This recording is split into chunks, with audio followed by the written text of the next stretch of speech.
Smash Up is a fast, light, and incredibly silly card game from designer Paul Peterson and AEG Games. In Smash Up, players combine mismatched factions, pirates, ninjas, laser dinosaurs, and so on, and try to destroy their enemies' bases in order to earn victory points. It'll entertain from 2 to 4 players in about 45 minutes. The first expansion, Awesome Level 9000, adds 4 new factions, and the upcoming obligatory Cthulhu set will add yet more factions with a Lovecraftian flair. Players start Smash Up by choosing their 2 factions and collecting their decks. The first faction is chosen in a clockwise manner, and then the direction is reversed to choose the second faction, so the last player chooses first. A number of bases equal to the number of players plus 1 are laid face up on the table, and the remainder are placed face down in a stack. Each player then shuffles together their 2 decks and draws 5 cards, and the game begins. On their turn, each player can play 1 minion card and 1 action card in any order. Minions have a power level, and they have an ability. Now, usually the abilities are triggered as soon as you play the card, unless it's noted otherwise in the text. Actions are usually played for immediate effect and then discarded.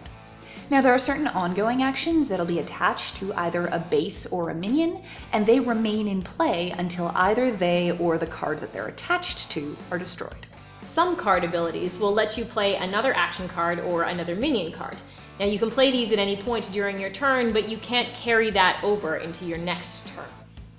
There are also some abilities on cards that counteract other abilities on other cards. Now, in that case, the card that says that you can't do something trumps the one that says that you can.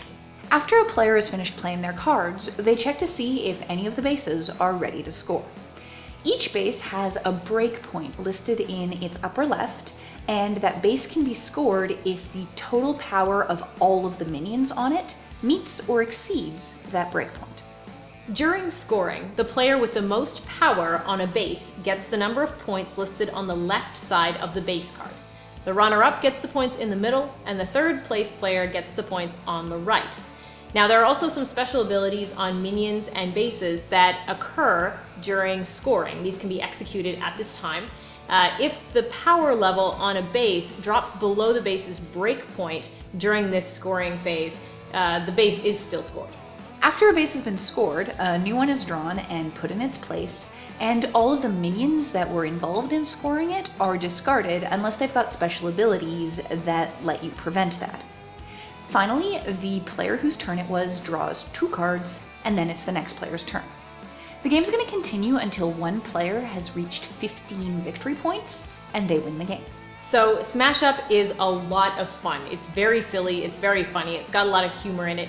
It's incredibly fast to set up, quick to learn, and quick to play, which is great. It's also got a lot of replayability in it. You've got a lot of these decks, you're going to match them up in different ways every time, so everything's different. Every time you match up another pair, there are different synergies that start to come out of that matchup, so you're going to learn how to play that deck differently, which gives it a lot of interest, and you can play it again and again, and it's different every time. There is a little bit of a balance problem with some of the deck combinations.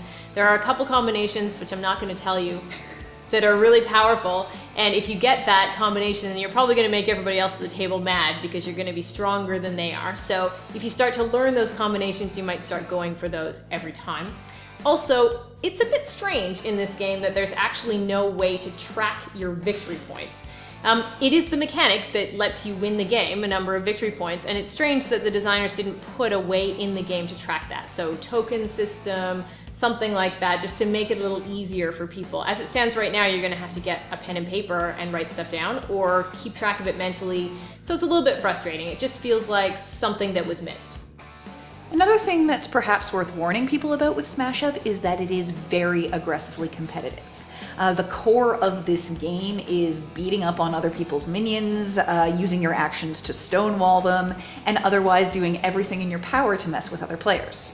Now, for most people, that's a whole lot of fun, but there are a lot of groups, especially maybe families with younger members, where that kind of gameplay just doesn't work very well for the group dynamics, so it's worth knowing about when you're going in.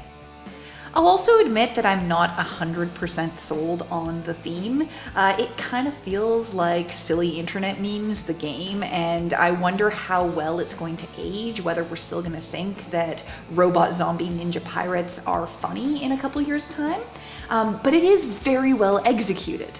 The art in this game is just gorgeous. They've done a really good job of making all of the factions unique at a glance, and they give them a whole bunch of character. They really just come alive in the art on the cards, and there's just so much joy in them. It's really pretty contagious.